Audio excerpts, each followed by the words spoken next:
Optimal health for high performers. This is the Health Upgrade Podcast with Dr. Nawaz Habib. Hello, everybody. Welcome back to the Health Upgrade Podcast. This is Dr. Habib, and I'm here with JP. How are you, sir? I'm really looking forward to today's conversation. I think that this topic is one that it's about time that we tackle. I think you're absolutely right. We're talking about the topic of the cell danger response. And just to kind of lay the framework here, what we're trying to talk about is each of our cells has an alarm system. So we've all kind of in our own homes and our own locales, environments that we've been in, whether in our workplace or in our home or school or wherever you've been, we've all experienced the fire alarm or a carbon monoxide alarm or a car alarm going off. And we've experienced how alarmist and how activating that situation is. And there are certain triggers and factors that will initiate the alarm system to go off within our home or within our environment. And the same is true for our cells. And we need to talk about what the triggers are at the cellular level that create this alarm bell to go off, that initiate this cell danger response, and what the process of that cell danger response is, what some of those major triggers are, and then dig into how do we eliminate the causes or the threats that trigger that alarm in the first place. And so we'll get into that journey right now. I'd love to hear kind of your initial thoughts. Let's jump into this topic because it is so important. Yeah, I think it is a great topic. And as I said just before, I think it brings together many of the different things that we've talked about on this podcast previously in a really coherent experience for the listener. I think it'll connect a lot of dots for people. And it talks about some of the things that we find to be really, really important, like mitochondria, reactive oxygen species, the alpha-7 nicotinic acetylcholine receptor, how stress in our lives, psychosocial stress, can actually have effects on our metabolism. And I think this will explain why and how it actually happens and give a lot of context to things that I think maybe when you first hear them, you think, oh, okay, I get it. Stress is bad for you. But this explains exactly how scientifically it works. What is actually happening and how do the pathways actually cause damage to you? And, it all plays off mitochondria. No question about it. And mitochondria, we've kind of established over the 130 some odd episodes that you and I have done, both separately and together, that mitochondria really is the ultimate piece to all of this. When your mitochondria are working well, effectively, and optimally, we're healthy. And as they break down or as they are accelerated in their breakdown, health deteriorates and we go into more of a disease state. And so ultimately, we want to ensure mitochondrial function is optimized long-term for our long-term health span and longevity. And so this is a huge piece to that puzzle because that cell danger response is bringing together this thought process. What are the triggers? What are the causes of cell danger response to turn on that accelerates the breakdown of mitochondrial dysfunction?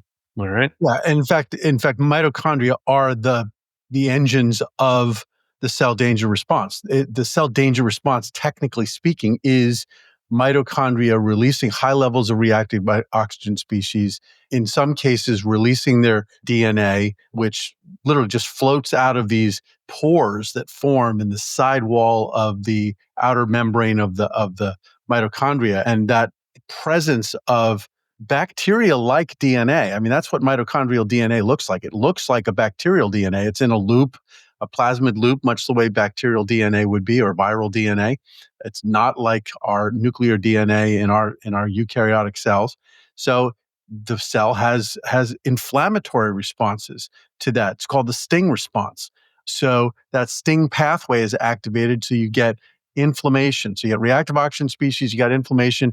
It can trigger that caspase-8 reaction or pathway to the cell committing suicide and opening pores and just having the cell just, expire. So very, very serious consequences to this cell danger response. It can change metabolism. Obviously, if your mitochondria are breaking down and not functioning properly, you're going to end up with having to rely on glycolysis, which is a low efficiency energy production process. So all of that is what the cell danger response is. Now the question, and I think it's really important, we all know what an alarm sounds like, but what the first question is when you get awakened at 3 o'clock in the morning by the alarm is, what caused it? Is it the CO2 alarm or carbon monoxide alarm going off? Or is it a broken window? Or did somebody leave a burner on and the kitchen's burning? So it's really important for us to understand what each one of these triggers are and what the consequences are. Sort of like, what's the response that I have to that? How does that response evolve? Am I calling the fire department or am I getting up and, just opening a window? Yeah. It's almost like the cells have this algorithm that they have to go through to determine what type of trigger caused this alarm to go off and what response are we going to look for or call out. And when we get into a dysfunctional state, the algorithm goes a little wonky and it becomes problematic long term. So let's get into those triggers. What are those triggers? Just as a house will have sensors on the doors and the windows and fire alarm or smoke detectors and carbon monoxide detectors around, our cells have very similar cell danger response sensors in there. So what are these sensors that can be tripped off? That's exactly right. And there's a class of those, which we'll call almost like danger sensors, that are called toll-like receptors. Okay. And we have a whole slew of them. There's, toll receptor. The biggies are like 3, 4, and 9 that we'll be talking about today. They sort of divide up in those that respond to what are called PAMPs, and then a group that respond to things that are called DAMPs. And PAMPs, P-A-M-P, stands for pathogen-associated molecular patterns. So think of it as sort of a very ancient way in which we recognize at the cellular level when a pathogen, like a virus, a fungus, or a bacteria, has entered into the area. There's a difference in the molecules that make up those structures. The bacterial membrane is different from the membrane of a eukaryotic cell, like our cells. And there are literally organic compounds that are, for example, lipopolysaccharide. LPS is what most people, when they are aware of it, they call it LPS. That is a very potent trigger of one of the toll receptors, toll receptor 4. And when you activate that, it triggers the entire inflammatory cascade to initiate. So what you get is TLR4 or 3 being activated by a pathogen. And it could even be just the remnants of a pathogen. So your immune system may have already found that bacteria and disrupted it. It's dead. But in the vicinity where the parts or the remains of that bacteria are, there is still some LPS. And that LPS or other molecules that activate these toll receptors. And that then triggers. Just to get into where those LPS remnants or LPS itself comes from, it's from gram-negative bacteria, primarily gut microbial specific sources. So getting in through a leaky gut or getting in through a cut in your skin, bacteria entering, and it's a gram-negative bacteria. And on the cell walls of that, it has these LPS molecules, lipopolysaccharide.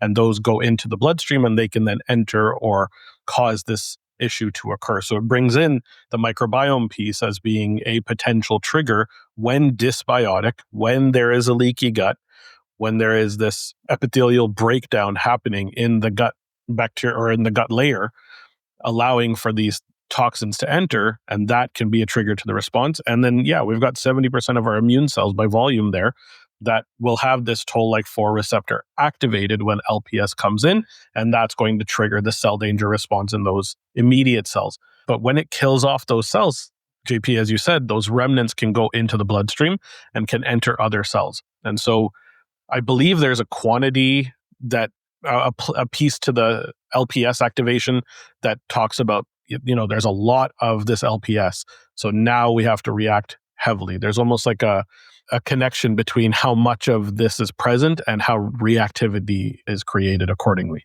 Yeah, there's definitely a scale factor, if you will, that a threshold that your body can sort of tolerate a certain amount. Dose-dependent response. That's the one I was coming to. And it's an S-shaped one where at low levels, it's not going to have very much, but you go through this rapid expansion and you end up, septic shock is by definition the immune system's response to this overwhelming load of LPS or other pathogen associated molecular pattern or a damage associated molecular pattern that leads to this overwhelming immune response that can be deadly. So what we're talking about basically is these toll receptors become activated. They're activating inflammation, but they also activate a class of structures that are on the cell, which are called TPRCs. And these TPRCs are calcium. They're basically they cause the inflow of calcium into the cell. Now, keep in mind that every cell in your body is maintaining a charge balance or a charge gradient. There's a difference in the charge that's outside the cell and inside the cell. And when we say charge, it's not like you're plugging into the wall where it's pure electrons and just in wires.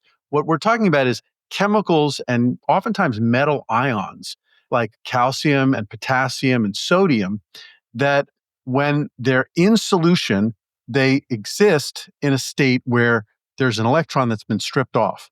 Okay.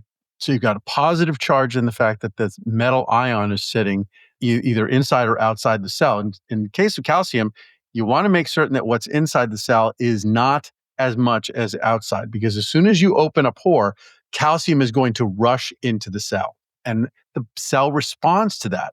There's organelles that are very sensitive to calcium. The endoplasmic reticulum, which is really important it's involved in protein synthesis. It's involved in shuttling proteins around to the right places. They're very sensitive to calcium.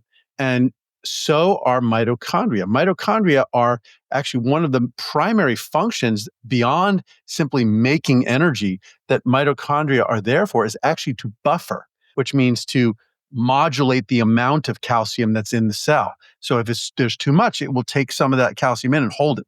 Okay, but that's a little threatening to the mitochondria.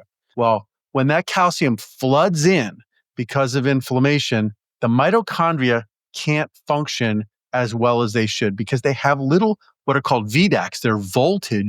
They're little voltage controllers. And when the calcium floods in, they stop doing their job the right way because they're overwhelmed. It's like putting a battery putting wires from the wall and putting a battery between them. Battery's not going to be able to overwhelm what's coming through the wall socket. So that's one way that mitochondria really become very dysfunctional because they've got this flood of calcium in, and that leads to a breakdown in their ability to control the electrons and that proton gradient where you're making ATP. So they stop being able to function properly. They start generating lots of reactive oxygen species, and that whole cell danger response is triggered because of that calcium influx. So just to summarize, our very first trigger that we talk about is pathogens. Pathogens are activating these toll-like receptors 3 and 4, causing inflammation, causing calcium to flow into the cell.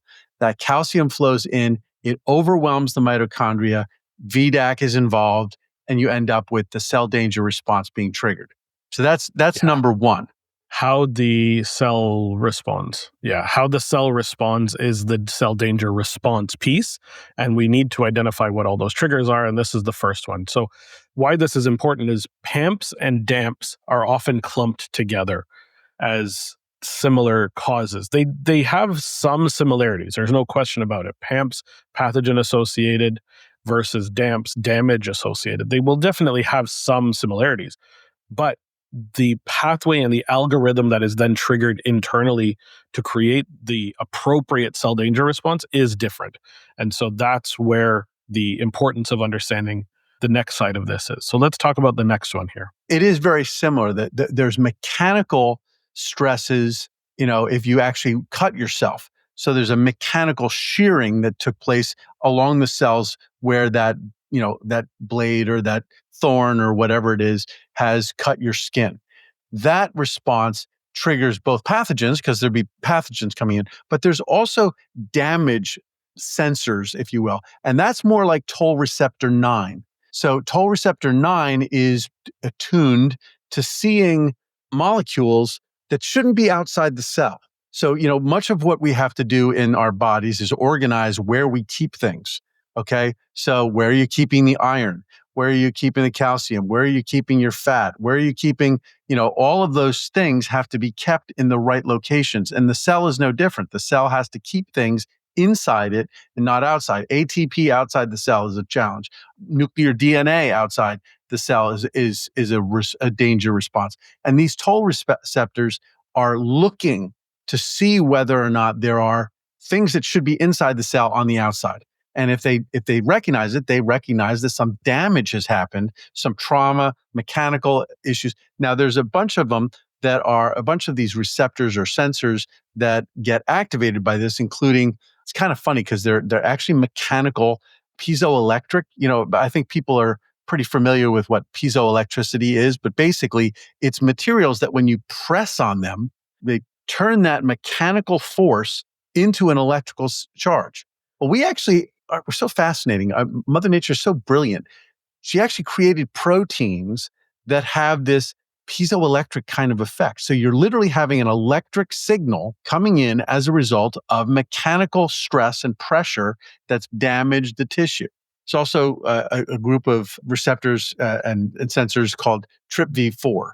And TRPV4 is activated by this. Now, again, this is following a very similar path in that these damage recognizing sensors allow the flooding in of calcium. Now, especially if there's actually been a tear in the membrane of the cell, then there's just a wide open hole for this calcium to flood in. But it will then follow the very same sort of cell danger response activation and problems for the mitochondria because that calcium flooded in. So it's a separate trigger. We have to be aware of it, but it's following a very similar path. So this is PAMPs and then DAMPs that we've now covered. Are there other triggers that can cause that cell danger response to turn on or the alarm to go off? Yes, and there's some that can do it really potently, and toxins are one. Toxins don't have to necessarily, because they're generally small molecules, so they can pass through. I mean, things that are toxic can pass through the cell membrane. So it literally makes them toxic is their ability to enter, right? Exactly. And they don't need calcium. They can bind directly to that VDAC on the mitochondrial membrane. And as a result, cause lots of dysfunction inside the cell. Now, this is where it's interesting because one of the things that'll happen with toxins oftentimes is that you get an overwhelming level of acetylcholine that is triggering this influx of calcium into the mitochondria. So you got the VDAC problem, so it's not able to balance the calcium levels properly. So that's part of it. But the other thing is, we've talked a lot about the alpha-7 nicotinic acetylcholine receptor and the importance of it in the parasympathetic nervous system and how positive it can be. Isn't acetylcholine just good all the time? It is not. Believe it or not, it is not. There can be too much acetylcholine, especially in the vicinity of mitochondria. Now, you'll love to have a small amount, okay? Because it really helps to regulate how the mitochondria are functioning. But to a certain extent, it's almost like a hormetic stress. I mean, a small amount of acetylcholine in the vicinity of mitochondria is actually stressful, but in a good way for the mitochondria, because that alpha-7 nicotinic acetylcholine receptor, remember, it's a receptor, but it's also an ion channel. It's an ionotropic calcium channel. So when acetylcholine binds to it, it actually allows calcium into and through whatever membrane it's sitting on. So in the case of mitochondria, this heightened level, an excessive level of acetylcholine actually causes the opening, sort of an uncontrolled opening of these calcium channels, these alpha-7 nicotinic acetylcholine receptors on the mitochondria. So this is a situation where too much of a good thing can be a bad thing. This is, so you end up, the parallel that I'm drawing is nitric oxide, right? We want to have some nitric oxide, but too much nitric oxide is a really bad thing because it causes excessive dilation in smooth muscles, blood vessels, gut, brain, and triggering things like migraine. So balance, key is to all of this is balance, a little bit of stress, our hormetic stress, just enough to create a positive response. But too much of a good thing often will create a bad thing or a bad response. As my father used to say, he said, even mother's milk in high enough doses will be toxic. That even something as important and good as mother's milk it can actually be a bad thing. But so we've covered pathogens, we've covered damage and then toxins. Can we add a few examples of toxins that we're aware of that are definite triggers? Heavy metals. Heavy metals are a big class of them. I think generally pesticides and other things can have these same kind of effects, but I'm largely talking about things that are smaller molecules than some of these large organic, estrogen-like structures. But there's a variety of really, cyanide, for example, it's not a toxin that functions exactly the same way here because it's actually literally blocking the ability of your mitochondria to make ATP. That's how cyanide works. Cyanide works by literally blocking your mitochondria from making energy. It starves every cell in your body, including your nerve cells. And then, of course, there's not being able to breathe and choking and all the rest of it. But yeah, that makes sense. Mitochondria are really important. If you want to know more about the toxins, we had Dr. Ailey Cohen on as a guest earlier this year, quite a few episodes ago. I want to say it was probably like 25-ish episodes ago. And she had released a book called Detoxify, all about the toxins that are in our environment that are getting into our bodies and can be major toxic triggers. So definitely go back and listen to that episode if you're interested in finding more about the toxins. For sure. That was a great episode. The next one of those stresses that I think is pretty important for us to talk about, and we talk about the importance of remaining in good shape, is metabolic stress. So when you're eating lots of processed carbohydrates, ultra-processed foods, you're eating too much sugar, you're not getting enough fatty acids and relying on ketones and fatty acids for your metabolism, it has an effect that is literally triggering the cell danger response. So being overweight, we've talked about this, and this is one of those dots I'm connecting. Being overweight is inflammatory. Being overweight is metabolically unhealthy. It's damaging your mitochondria. How is that happening? It's through this cell danger response that's being triggered. Now, in the case here, again, you're going to hear a familiar refrain here. It's caused by calcium influx, okay? And the calcium influx in this case is coming through aquaporin channels. Okay, now what are aquaporin channels? There's lots of different ones. Aquaporin 4 is really important. We talked about it in the context of sleep. It's a pore that opens up on the surface membrane of astrocytes to help pull fluid or literally water through into the brain from the blood supply. Aquaporin on cells is doing a very similar thing. It's transporting water. But when water gets transported, it's aquaporin.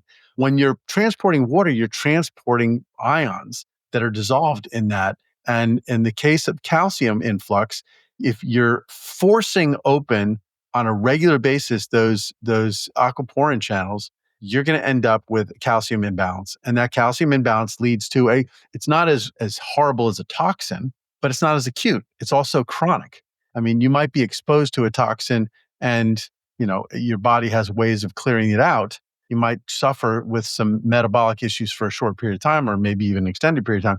But with being overweight for a significant period of time, you are in a constant state where your mitochondria are being forced into the cell danger response because there's a calcium imbalance in the cell. And your calcium imbalance is there all the time. That makes sense. And it comes to the point of understanding the balance of hydration, getting water into your body, allowing there to be water present.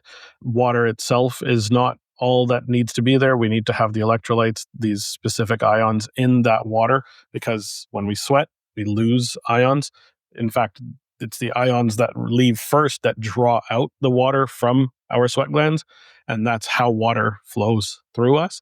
And so we need to replenish that. And it's not just when you sweat, just normal day-to-day functions, you're going to lose some ions. So it's not, when we talk about hydration, we're not simply talking about water, we're talking about water with those ions in them. And that's an important piece to the hydration puzzle. One of the recommendations that I'll make here, or just great little line here, the body's solution to pollution is dilution. Bringing water in allows for any pollution that is created, these PAMPs and DAMPs and toxins that are building up. If you want to get them out, you need water to be able to get them out. So that's a huge piece to the puzzle, and making sure that you're getting in enough electrolytes with the water that you are taking in. For sure, for sure. So, you've seen the common theme of calcium being involved in the cell danger response. It's one of the most important triggers of the mitochondria to enter into this state. So I think of it like it's like the alarm. Okay, calcium is triggering the alarm. What's causing that alarm to go off is, it could be pathogens, it could be damage, it could be mechanical trauma, it can be metabolic stress chronically, and the volume of that alarm is really important also. If it's beeping, like your fire alarm will beep when it needs a new battery. Okay, that's sort of a chronic problem. You're not going to be able to sleep at night if you got one of those things beeping, but it's not, you can still have a conversation. You can wait an hour. It's, might be annoying, but it's not going to. But if the full alarm is going off, I mean, people have now heard what a fire alarm when it's going off in the house sounds like. I mean, you got to cover your ears. I mean, you can't walk by it. It's that loud. I mean, you're probably doing damage to your eardrums. And that's a much more acute problem. That's like toxins. The metabolic stresses are probably like that alarm that's beeping at you. And, PAMPs and DAMPs are somewhere in between. You don't want to lose cells. You don't want them, not being able to function just because there's been some damage or there's been some pathogens, that have been identified in the vicinity. You want them to be on guard, but you don't want them to not function anymore. And the next of the triggers for this, again, it's using calcium, and there's two more to talk about, but this one is still involving calcium, but it's interesting. The last one won't. The last one is not involving calcium in the same way, in fact, at all. But the next one is stress. And this is where I said we're going to connect some dots, because psychosocial stress and putting your body into a stressful state emotionally has the ability to pump out, what's the big stress hormone? Cortisol. Okay. So cortisol release into the bloodstream and systemically has an effect on your calcium levels in your cell, because you've got cortisol receptors. You've got cortisol, we know, can trigger inflammation. How's it triggering inflammation? Well, the cortisol receptors lead to an influx of calcium. And remember, we talked about the alpha-7 nicotinic acetylcholine receptor in the context on the extracellular membrane. Yes, it does let in calcium, but when there's no alpha-7 activation, then you have more inflammation. And so if you put all the pieces together, what you see is the cortisol receptors being activated, a influx of calcium, an imbalance of calcium in the mitochondria, no alpha-7 activation going on because you're in a sympathetic state, not a parasympathetic state. You've got a downregulated level of acetylcholine, and you end up with a cell danger response. Now, again, this cell danger response is a lot more like that metabolic stress. It's not going to kill you. It's not going to have cells dying off in mass, but it is leading to a higher level of inflammation, higher level of reactive oxygen species, a metabolic problem where you've got your ATP synthesis is disrupted. You're probably looking for sugar and carbohydrates. Why do people, when they're stressed, look for quote unquote comfort foods, which are filled with carbohydrates and sugars? The reason is because their metabolism is literally saying, hey, I got a problem using my primary fuel, the best fuel that I want to use, which is ketones and fatty acids. I'm not making ATP that way. I need to make ATP through glycolysis. And so your body craves sugar when you're stressed. It's so cool that we can get to that point in this conversation where you understand that there's a specific cellular reason for why you have these then dopaminergic cravings to go and get a specific type of food, right? Or that you're drawn towards something and it's urging you to go and grab that. And so you're thinking about it. And this is actually one of those really unique pieces that is coming to the forefront right now with the advent of these GLP-1 agonists and incretin hormone agonists, because these agonists, what they're trying to do, or one of the responses that a lot of the patients that are using them have had, is something called reduction in food noise. Food noise is loosely defined as this almost constant or up and down thought of, I need food, or I know what's in the fridge and I'm thinking about it all the time. And it's this constant kind of rolling in your head type of situation. And what happens when the cell danger response is triggered and activated is, because in certain situations, if that food noise is a little bit higher in somebody who's more stressed, who's in more of a psychological stress state, or they have more adipose tissue, or they generally are not very good at fat metabolism and ketone metabolism and using those, they're driven towards that glycolysis, the inefficient process. That means we want to eat more often. We're thinking about food more often. It's a really unique kind of interplay between the hormones, the neurotransmitters, like the cortisol, specifically the dopamine to drive this, and the mitochondria saying we're not efficient, but we need something right now or else the energy level is just going to dip completely. Really, really intertwined inside that cell danger response.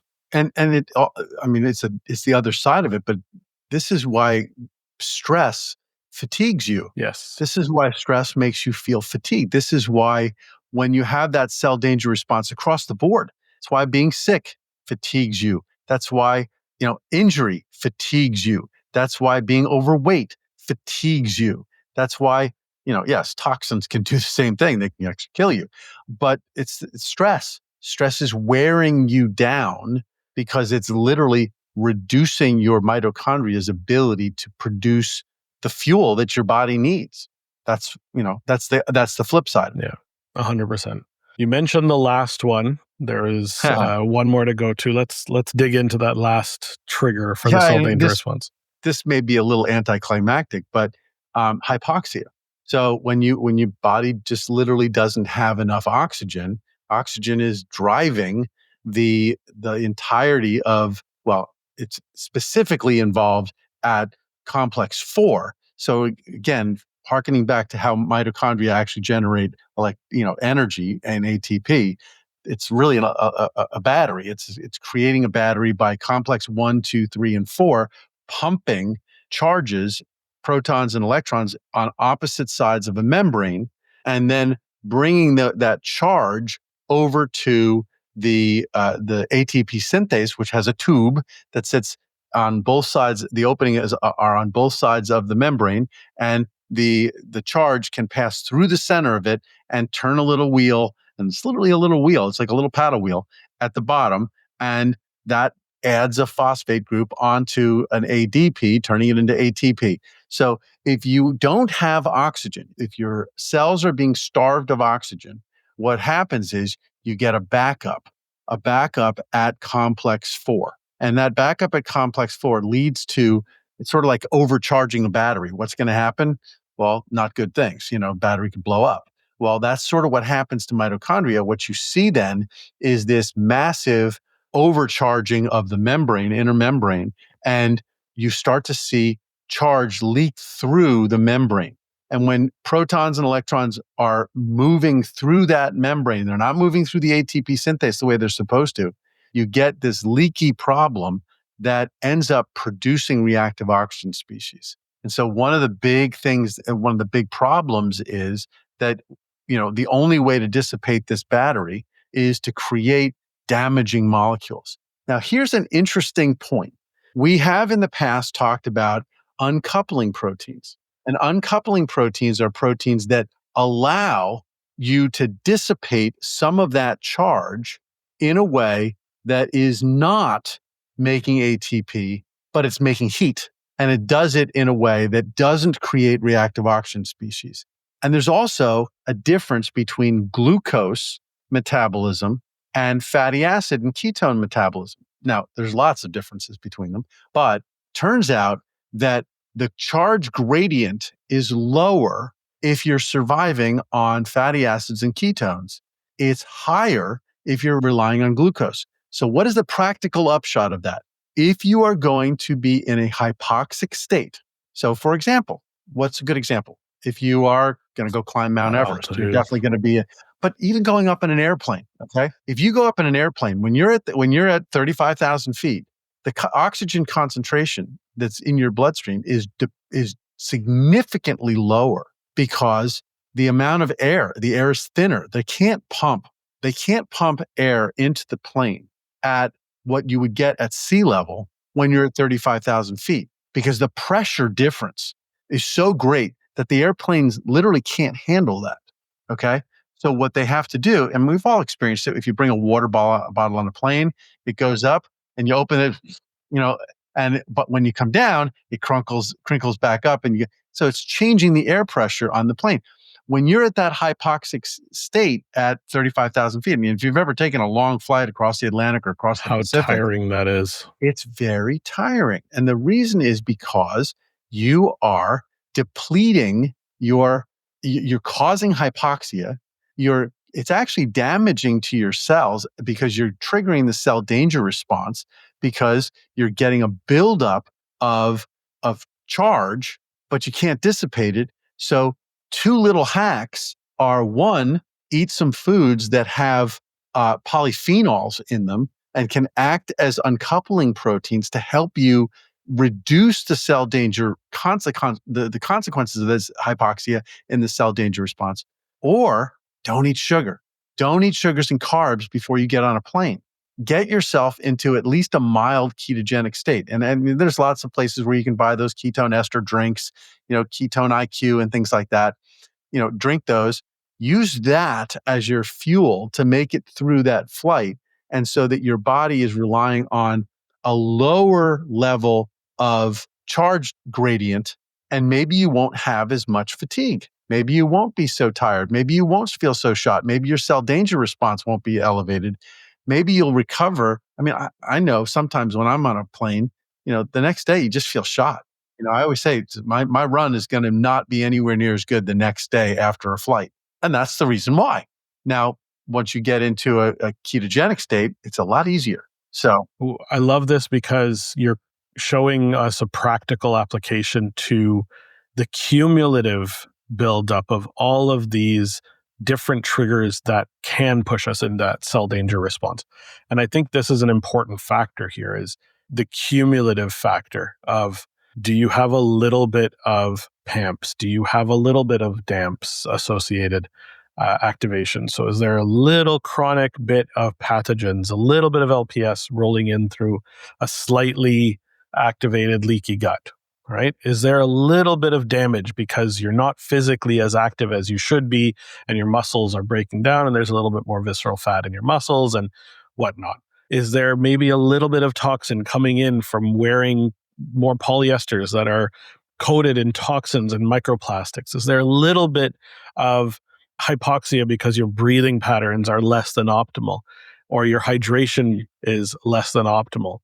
Just the little tiny bits in each little area here that accumulate and build up and cause that cell danger response to turn on, or to at least cause those alarms to get a little louder. And are you listening to the alarms happening? And you know how to listen to it? Check your heart rate variability, because your heart rate variability is a measure we've talked about it's a measure of your sympathetic versus parasympathetic tone. It's a measure of inflammation. It's a measure of your cell danger response. How loud is that alarm going off in your body? And you brought up you're not breathing properly.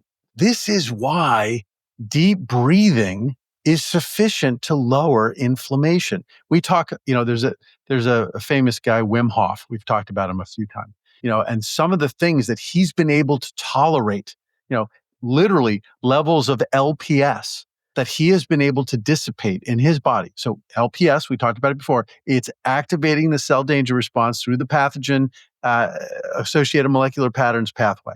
He's getting that influx of calcium, but he is able to, through deep breathing techniques and activating his parasympathetic, he is able to tolerate and not experience the illness and the really terrible sickness-like sense that your body would get simply by managing the oxygenation and managing his mitochondria. I mean, it's amazing what the man can do. he is, if you and I are sort of like, yellow belts, and everybody, we're talking to the white belts, he's like a, fifth level black Yeah, belt. 100%. But just through deep breathing. And it is through this pathway where you're controlling the production of reactive oxygen species. You're reducing the impetus to create the mitochondrial pores that would lead to the leakage of the DNA and the activation of inflammation. So there's, we talk about the fact that deep breathing is activating the vagus nerve.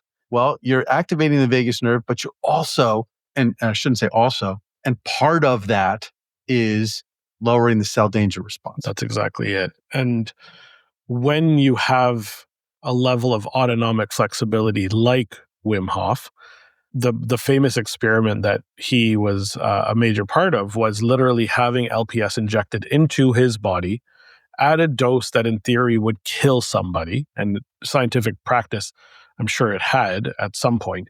But LPS was injected into his body, and through his breath patterns, through his breathing and oxygenation, he was able to dissipate and eliminate that LPS completely. This is documented. This is real stuff. It's really, really out there. Don't do this at home, folks. Do not. Don't do this at home. But if you train yourself to be able to handle low doses of LPS coming in through your gut, then you're not going to go into this cell danger response as significantly or as challenging. So the cumulative piece here is so important to understand, that even if you're just doing one of the things that you should be doing, you're lowering the burden on your cells. In an ideal world, do as many of them as you possibly can, right? Eliminate the toxic burdens, eliminate the pathogens, eliminate the breathing issues, eliminate the metabolic dysfunction, bring them all together. Lower your stress. Lower your stress levels. They're all, exactly. These are all pieces to that puzzle. And as you become aware of them, I think this is a huge kind of, here's the empowerment piece, because when you become aware of these triggers as being sources of the cell danger response and you eliminate them, then you're empowered, because now you're not filling that stress bucket anymore. You're not filling that cell danger response bucket as much. And so you're not getting that calcium imbalance happening as severely. And you start to notice, I have a little more energy today, or I feel a little bit better. I feel a little bit more positive. And slowly and surely that builds up. And there are people that have noticed the response pretty significantly and quickly, but it depends on the severity of the issue that you're dealing with in the first place.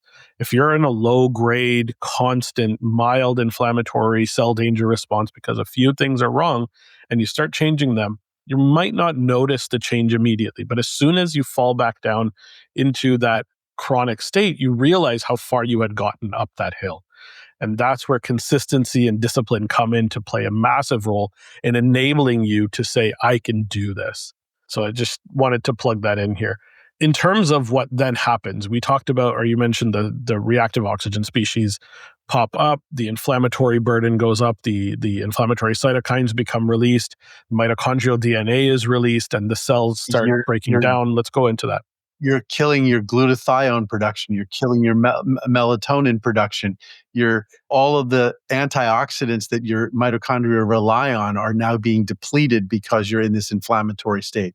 It's a cycle. I mean, it is a vicious cycle of damage and shifting the metabolism and the function within and really protein synthesis within the cell into a direction that is toxic, and it's negative, and it's bad. And it's going to ultimately, if you carry it forward, it's going to trigger one of two things. Either the damage is going to be so acute and so bad that you are going to trigger the caspase 8 pathway of cell suicide, apoptosis. Okay, that's one extreme.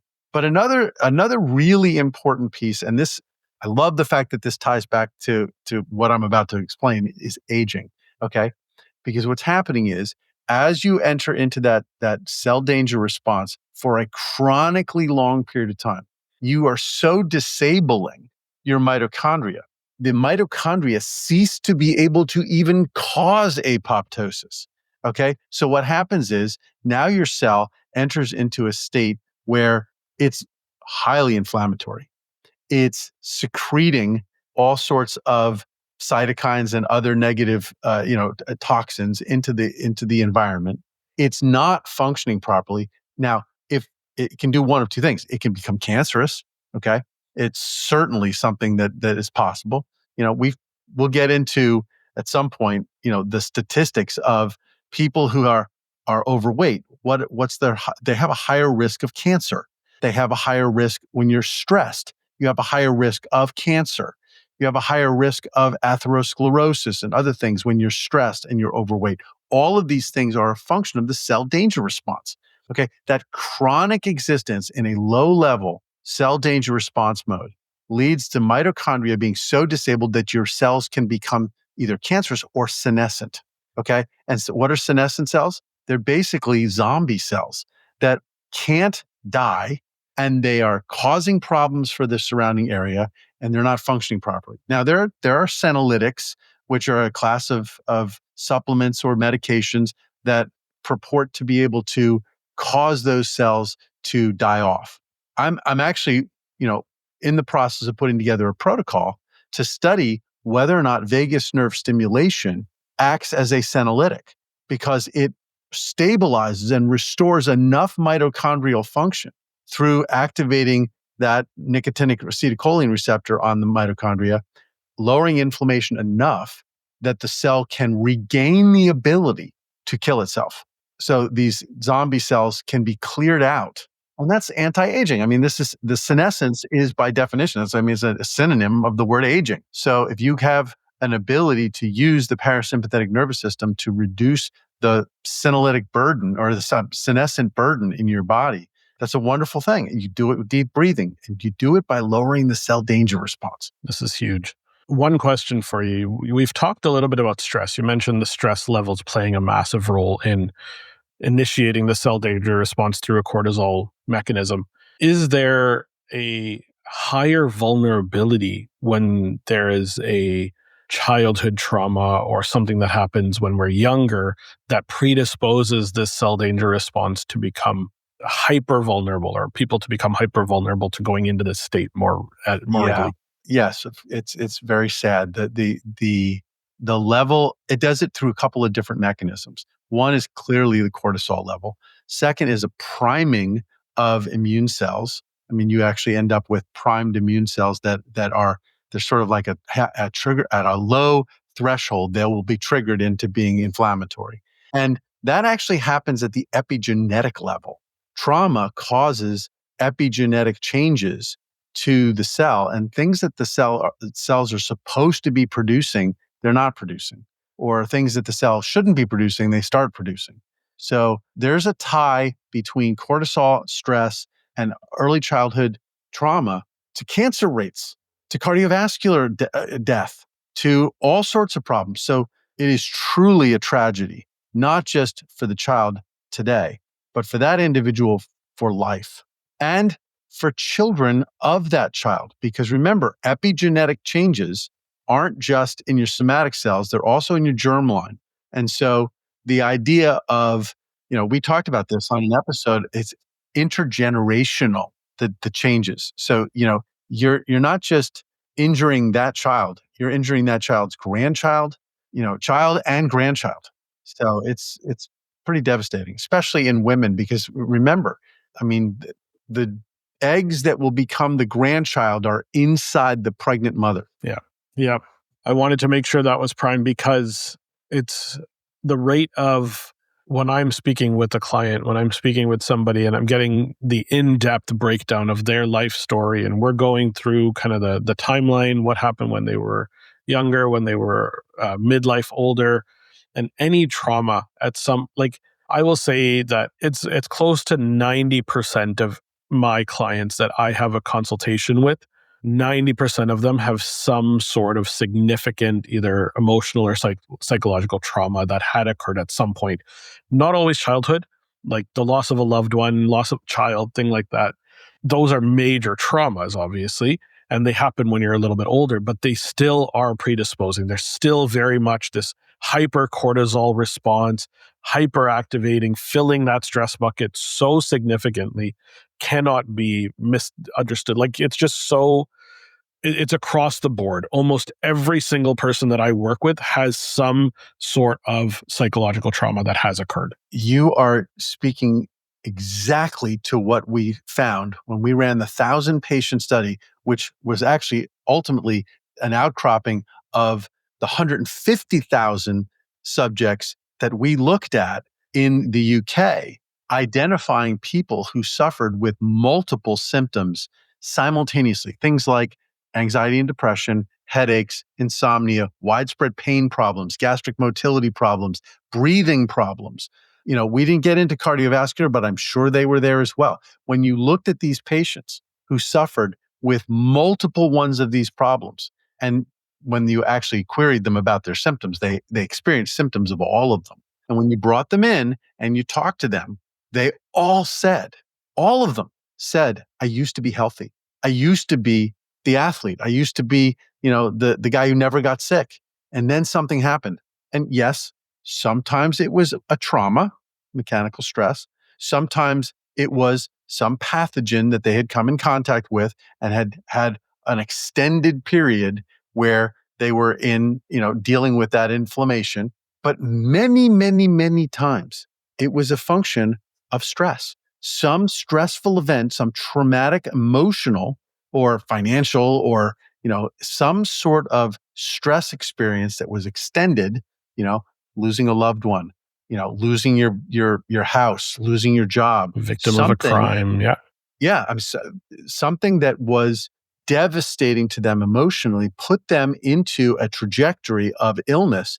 And it's through this cortisol response, cell danger response, inflammation, reprogramming through inflammation, reprogramming their epigenetics. And it's very difficult to unwind. That's why another study that we're looking at is looking to see how vagus nerve stimulation can reverse epigenetic changes that occur as a result of traumas. I love it. I think this is such great work that you're doing, and ideally that we're able to support our clients at Health Upgraded with, because ultimately when we work to identify these root causes of cell danger response, of activation of this inflammatory activator, and we address them and we create closure to some of them, because you can't eliminate an emotional stressor that has happened in the past, but you can create a closed loop in the way that when we had our wonderful conversation with Dr. Amy Apigian, the difference between a stress and a trauma, right? The stress is a loop that's been closed and you've gone through it and you've created closure and you're aware of it and it's gone or it's in the past. But trauma is something that you continue experiencing because the loop has not been closed. When you create closure, you take it out of a traumatic response and you change your biology around that. And her book, The Biology of Trauma, I actually have it right here beside me, is just brilliant. Absolutely brilliant book on how the body responds when there is a trauma and why trauma is such a huge piece to this puzzle. Highly recommend going and listening to that episode. It was just a few episodes before this one. This is a great episode because it really is helping people to understand all of the little pieces that we talk about on virtually every other episode of this podcast, kind of bringing it together and summarizing it into how does the cell respond to each of these triggers? How does it create its alarm system and what are the effects of it and how it breaks us down? And so I'm glad we were able to do this one. Any final thoughts as we go to wrap this up?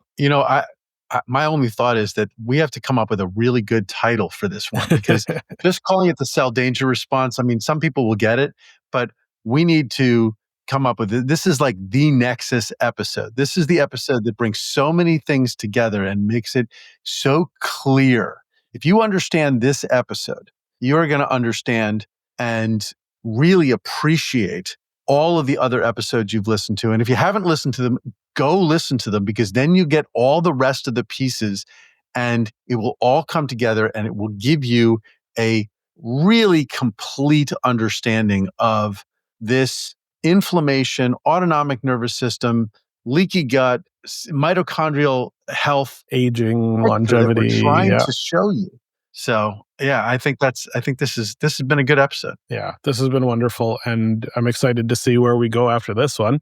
Lots of great episodes lined up for you guys, so please keep downloading, keep listening, and keep sharing this with anybody who you think could utilize this information to upgrade their health. Thank you all for listening. We'll catch you all on the next one.